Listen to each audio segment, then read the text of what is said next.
with our state legislative update from Schauer and Schmelzer and Lang.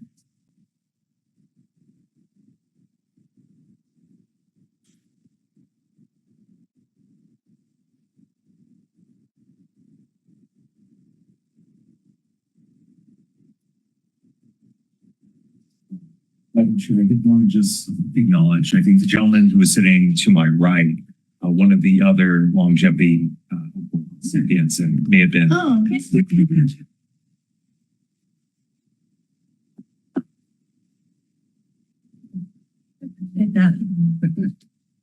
We're so quiet.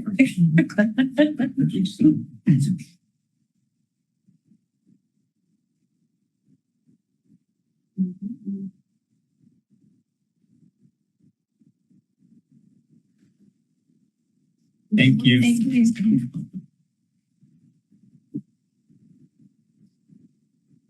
Just want to say thank you for the opportunity Metro's given us. Veracruz, I learned a lot there and learned a lot about the community also. And I was born and raised here in Watsonville and just taking Metro also as a kid, getting places, and it's a real team effort, you know.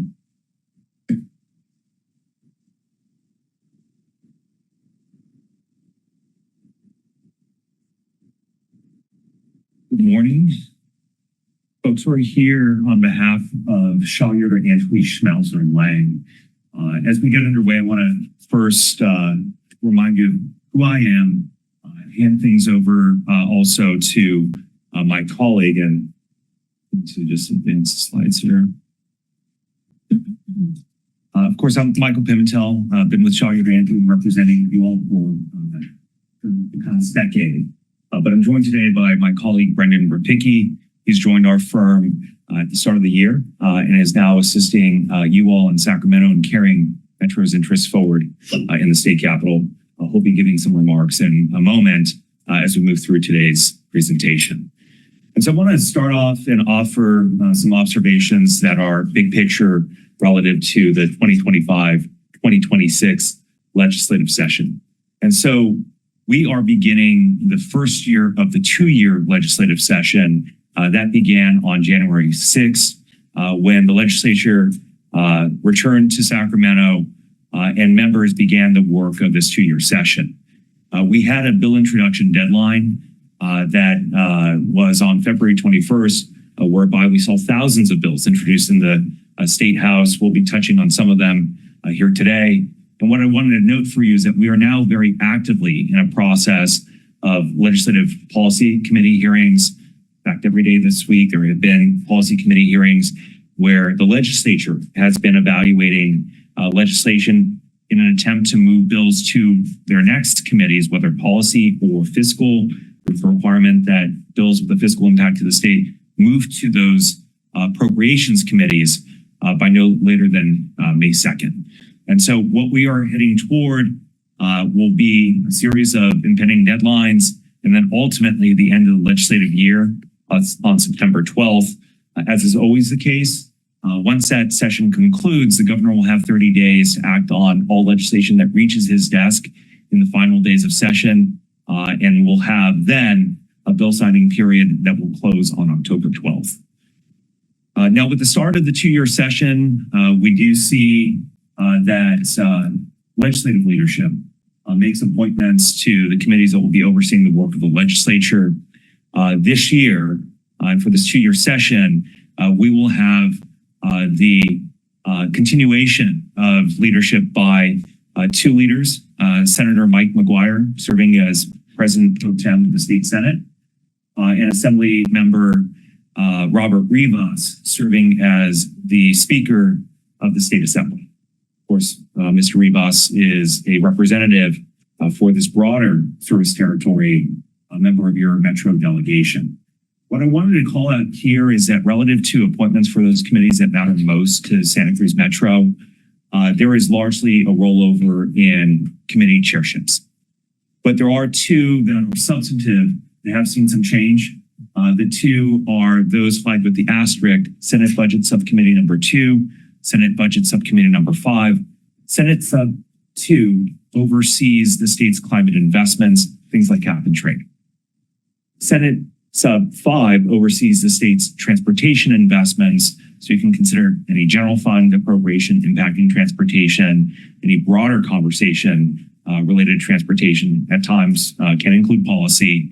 Again, under Sub 5, for both of those, we've seen a change in leadership with Senator Ben Allen of Santa Monica taking the helm of Sub 2, Senator Laura Richardson of Los Angeles taking the helm of Senate Budget Sub 5. Relative to your Metro delegation, I did want to call out the appointments that your delegation have received to various committees. Here you'll see that there are a number of very well-placed appointments that have been made for Senator Laird, Assembly members Pellerin and Addis, whereby they have found themselves on very critical committees, including the budget committees, the appropriations committee, and then I'll note for you, Speaker Rivas only got one listed in this camp. That's because he's managing that house, does not routinely engage in committee work, with one exception, Rules Committee, which will oversee things like direction of bills and where they're ultimately going to be considered by the legislature. Now, in a moment, I'm going to be touching on budget, but what I wanted to also highlight is that at the start of the year, as a matter of practice, your CEO, Corey Aldridge, and I did make rounds with your Metro delegation to apprise them of your priorities for this year, both budgetary and policy, to make sure that they're aware of what we care about here at Metro as they consider legislation, consider budget appropriations in the coming year. So relative to the fiscal year 25-26, I will highlight that when this year started, we had a bit of good news. And that was that Governor Newsom was identifying a budget surplus, first time in several years where we have a budget surplus of $363 million. Of course, that's not a significant surplus, but a surplus no less. What we have seen, however, is that as the year has gone on, Governor releases budget on January 10th.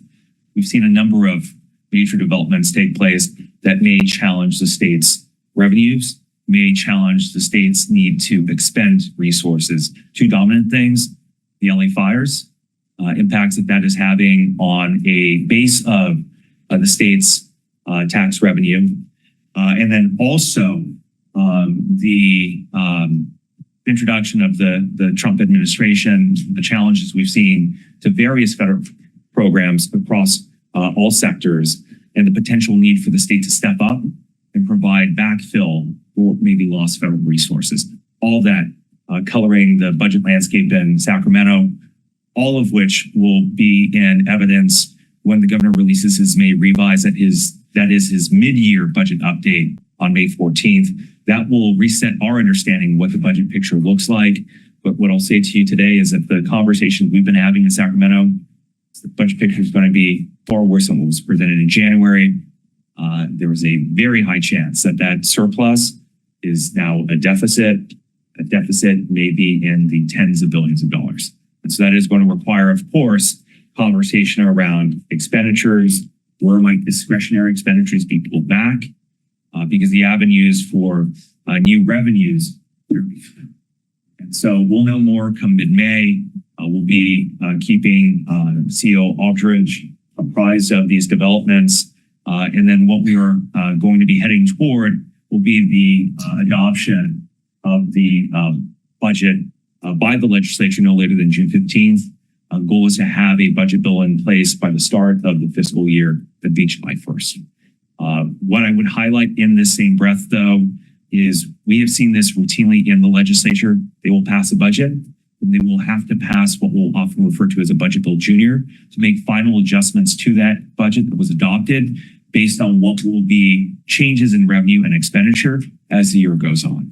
And for this year, while there's not been any formal pronouncement of such a bill moving forward, I would indicate a high chance that that moves forward because of one dominant thing. In LA fires, one of the things that was actuated by the federal government and by the state was a delay in tax filings for residents of LA County for certain zip codes. That means we will not have a full indication of the revenues that we have available as a state by the time we adopt this budget. We will have to come back and do another update to, again, right size our expenditures, right size our budget expectations.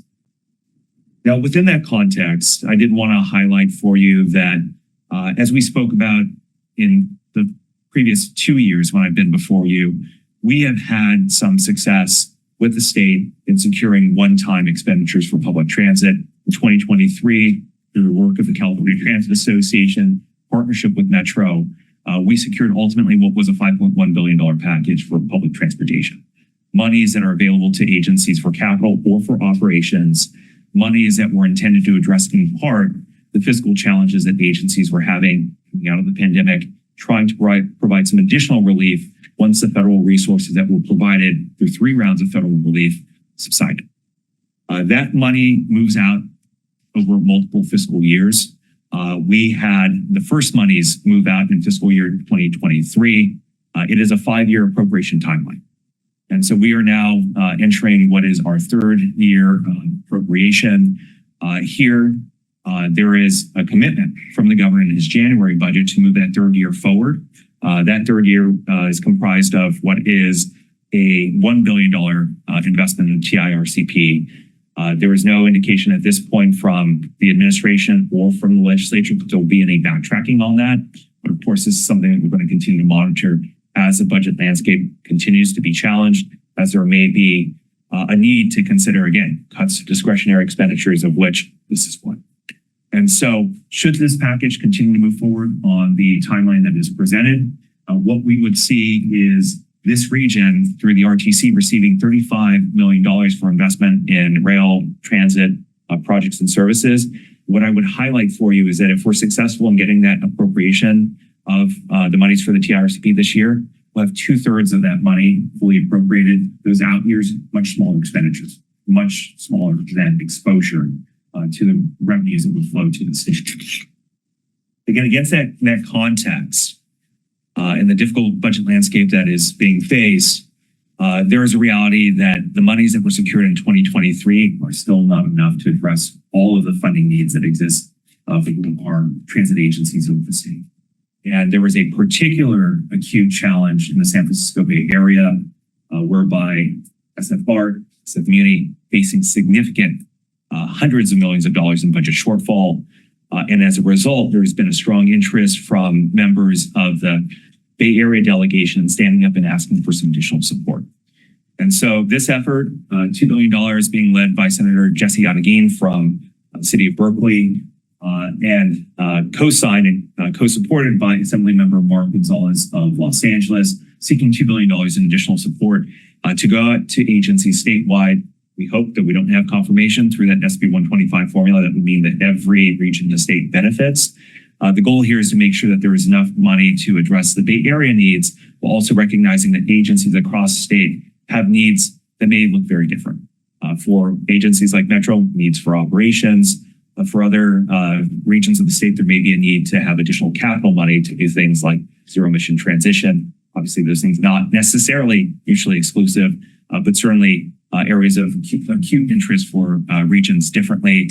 What I wanted to highlight on this slide is Metro has been vocal in supporting this effort. We're going to see at the very bottom right of this screen, this small little circle, that's the Santa Cruz Metro logo.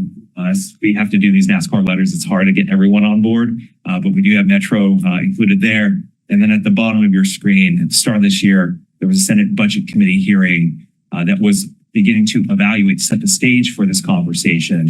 One of the speakers, one of the presenters in long format was your CEO, Corey Aldridge, speaking about the needs of Metro alongside much bigger agencies, including LA Metro, way of showing that there are needs that exist for agencies of all sizes, setting that stage for future conversation with the legislature. Now, I'm going to close on 2 things before handing things over to my colleague Brendan. But what I wanted to highlight on this slide is a request that we've made at Metro of your delegation, particularly of our Assemblywoman Pallerin. And this relates to a need that supports your transition to zero emission technologies, recognizing that as you transition to zero emission technologies, one of the things that frames that transition, the difficulty, is grid redundancy. Challenges that can happen when PG&E is not able to provide electricity to your depots for any number of reasons. PSPS, wildfires, rolling blackouts. One of the things we've asked for is for some additional support to do solar, microgrid project here at the Santa Cruz Metro, something that can be added to your depots, help build in that redundancy.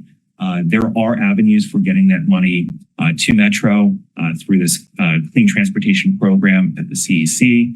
Asked Assemblywoman Pellerin to be supportive of it. She's supportive of it. She's filed a letter articulating this interest with her colleagues in the Budget Committee. We'll continue to work with the Budget Committee members to help move this forward.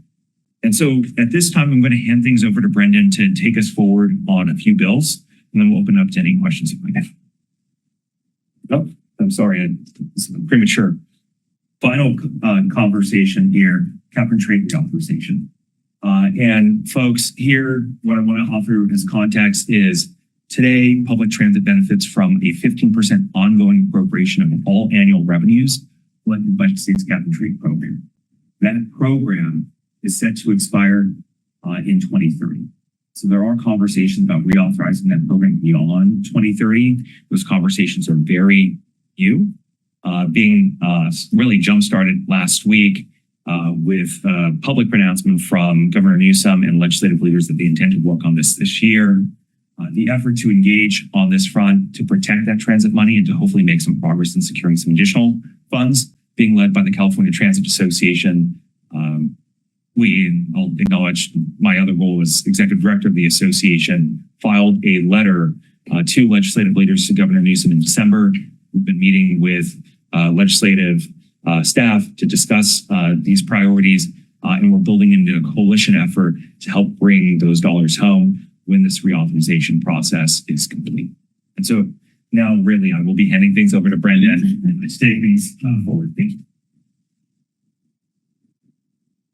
Thanks, everyone. So great to be here. As Michael mentioned, I'm Brendan Rapicki. I've been with Shaw Yoder, Anthony Schmelzer, and Lang for several months, but I come from about 12 years working in the state capitol, working on transportation issues, local government issues, natural resources issues, work very closely with the offices and staff and members of your delegation, know them very well.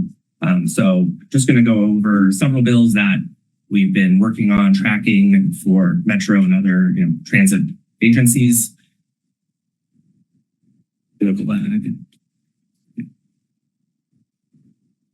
Thank you. First, Senate Bill 71, authored by Senator Scott Wiener of San Francisco. So this bill builds on a bill that he passed 5 years ago to exempt various transportation-related projects from CEQA, which of course we know frequently can be weaponized to slow projects down, increase their costs. So these are projects like bicycle pedestrian projects, bus rapid transit projects, traffic calming, zero emission vehicle charging infrastructure. So that bill had a sunset, right? They're trying it out, seeing how it worked. I think about 90 projects in that time have used this process to be expedited, right? Get online faster, be more cost effective. So this bill would make that law permanent. And it's a bill, as you can see, that Metro is supporting. Very excited about it. And has proceeded through its policy committees and is now at the Senate Appropriations Committee. And it will be acted on in the next few weeks. Of course, we are advocating on your behalf for the bill. Next, we have Senate Bill 752 from Senator Laura Richardson. This is a bill to also extend a current law. There is a sales and use tax exemption for zero emission bus purchases, expires in 2026. This bill proposes to extend the sales and use tax exemption to 2028. Really important. This exemption, we did an analysis, can save transit agencies $40,000 to $70,000 per bus. And that was an assessment from several years ago. Bus prices have gone up since then, so we'd expect that the savings would be more. So also a bill that you can see Metro supports, bill moving through the process and continue, of course, to be advocating on its behalf. Next, Assembly Bill 394 by the Assembly Transportation Chair, Lori Wilson. So this is a bill that stems from really increased violence toward transit workers over the last several years. Transit employees that are been stabbed, spit at, assaulted, and the current laws protecting them have not, frankly, held up. And so this bill does two things. First, right now the law only protects its very specific transit operators. And so AB 394 proposes to expand that to all transit employees, right? Obviously, any non-operators working for transit agencies.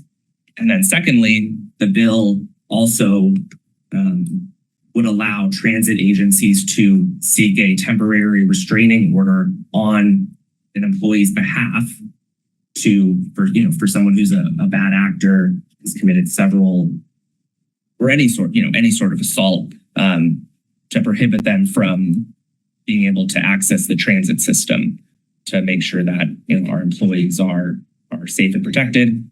I'll note that this bill, of course, supported by Metro, but also is an example of a good collaboration between transit employees. You can see Smart TD is one of the co-sponsors. So this is a bill that we're really excited to be working with them on. This bill actually this week passed out of the Assembly Judiciary Committee on a unanimous bipartisan vote, and now heads to the Assembly Appropriations Committee. So a bill that we're very hopeful and excited for. And then finally, Assembly Bill 1070 by Assemblymember Chris Ward. So this bill would have had some negative effects for transit district boards. And so you can see Metro and other transit agencies in the state oppose this bill. We've been working to oppose the bill. And this week, the author pulled the bill from consideration in the Assembly Local Government Committee. And so we are not expecting that bill will move forward this year. And so just before we get to questions, of course, Michael and I are your advocates in Sacramento, tracking all, anything that comes up, representing you in committee hearings, meetings, etc. It's just a little snapshot of what we're working on. Thank you. Take any questions. Can you give us, that would be helpful for the members to go back to their agencies for timing of letters, where the letter should go in this legislative package? In other words, somebody from the Santa Cruz City Council, sure, they have the City Council pass a resolution or whatever, send a letter, support of Bill X or whatever. Can you send us a list about that, because both the timing and the direction of the letters? Yeah, absolutely, Director Rotkin. What I would note is that as we prepare your engagement in Sacramento and any of the bills that we just discussed and anything else that may be forthcoming, one of the things that we do prepare are draft letters for your CEO. We have been in the process of preparing those letters, asking for completion with the edits and additions that are necessary. Then we've been submitting. However, we can be providing you with more generalized templates and then include the submittal details, timeline, and direct contacts. In the work that we do on behalf of the California Transit Association, we're routinely in that line of work already. And so what we can do is just afford that to you all, make sure that we're coordinating with the CEO and disseminating that information to the board and any local parties that may want to be supportive or in opposition to the bill that's moving through the legislature. Thanks. I'm thinking, for example, the area effort to try and get money for talking about to include smaller cities that are not in the area, what our needs are. The letters from our various city councils and county board supervisors might be quite helpful in that process. If I may, I would just also note it may be always a value that as we're engaging on these fronts, if there is that desire to provide that additional local context with the various hats that you all wear, we can also find those opportunities and point them out for how you can be engaged with specific speaking points that would be valuable to land in conversation with your state representatives. Would you be able to provide just a little more information about the grid redundancy funding that you're advocating for? Like, just specifically, I understand why we need it, but what's it do? what gets developed if we get this funding? Yeah, so my understanding, and CEO may want to jump in and provide some additional context, but I think the consideration here is that we would apply for potentially up to $6 million to help support what would be solar distributed generation at your facilities. And that's a way of making sure that you have backup to the grid. I think the anticipation is this would be part of a new depot project, but CEO Aldridge, if you want to jump in and provide it. can talk to it really high level when Freddie was here. This project's been talked about for a while, trying to put solar on top of our buildings and trying to create a backup and try to offset our electric usage as much as possible. The amount of it that we're talking about would equal kind of a microgrid. Just trying to soften our footprint. Got it. That's what we're using. Director Martinez, if I may, I would note that when we've seen other agencies move forward with these types of projects, they'll often advance them with an eye for that redundancy, but also for purposes of what we'll refer to as peak shaving. So just recognizing, right, we're paying time of use rates, we're electrifying our systems. Sometimes ineconomic to charge at certain times. These types of systems allow for us to smooth some of that, bring down some of the costs. And then what I would highlight in terms of process, it's a bit of an attenuated process to get to exactly these monies in Metro's hands. We have to support the state appropriation when you see that approved. And then if the CEC does receive those monies, they would have to call for a competitive solicitation. We would be in a strong position because we've looked to position this with an eye toward the parameters that would benefit Metro, but there is going to be that competitive solicitation. And so that would mean that there is some timeline associated with that. We'd be looking to leverage the engagement from your delegation should we be successful in the program. Great, thanks for that, Alvin. Thank you for the presentation. I think you mentioned the $5.1 billion in terms of funding that's included in the 2023 budget. I'm hopeful that it continues or is not pulled away. I want to say originally it was a 3-year appropriation timeline, and now they put it to 5, and that was kind of one of the governor's budget sleight of hands in the last budget. Is that accurate? Yeah, so I'll offer some additional nuance because there are 2 different timelines associated with the appropriation. And so the initial appropriation in total, that which was passed in 2024, was 4 years. But I think what you're hitting on is what was a first 2-year timeline for the TIRCP investment. Last year, when I was before you, I said it became 3 years. And so right now, what we're facing is that 3rd year of appropriation for the TIRCP, where the additional years and that now 5-year really speaks to that program that was the 4-year timeline has now become a 5th year. And so, as I mentioned, if we are successful this year with this appropriation, 2/3 of the money is out there. And so the only money that would exist is really the trace amounts in those out years for the smaller of the 2 programs. And so I did want to maybe clarify the heavy base of those funds still moving out on the 3-year timeline. We indicate the 5 years so that we don't go through the presentation, that difference between that 3 and that 5-year timeline. But that 5th year is really only germane to that smaller program. Thanks. And you talked about, I think, $30 million that was for that this agency sees. I think that was the TIRCP money that the RTC reallocated in late 2023. I just wanted to confirm with our CFO, Chuck Farmer, is that money that we've already budgeted for? We have a budget. And it's not an additional $30 million that we haven't budgeted for. Well, we have the 30 million. That's all we budgeted. No, I just meant for this additional service. Right, for Reimagine Metro. It's $30 million over basically, a total of 5 years. It's not 30 million and then another 30 million if it gets continued. That's exactly right. And the now $2 billion that we're chasing, that would be additive money should we be successful. But speaking plainly, in this difficult budget environment, an appropriation of that size, a very, very heavy lift. But I would emphasize that one of the chief backers is the Senate Budget Committee Chair. if there was anyone who can help bring this together, it would be him. And so uphill battle, very strong ally that can really move mountains in the legislature. And so something that we'll be continuing to track and engaging on. Do you have any sense of what BART and VTA and California are facing if that $2 billion is not allocated? Yeah, at the highest of levels, because I'm not fluent in all of the details. What I understand is SFMTA and BART have already indicated their plans to scale back service to reduce their workforce. In fact, there was some reporting this week about SFMTA already making some cuts to workforce, certain managerial positions to address some of the fiscal challenges that they're facing. I do know, however, that there is a very active conversation around additional self-help.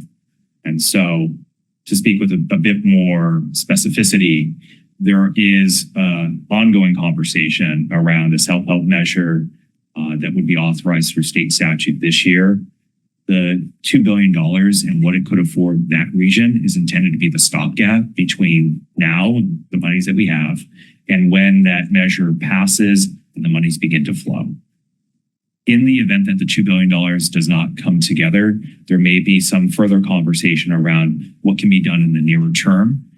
I think that is going to be a challenge, but that is something that is a potential conversation.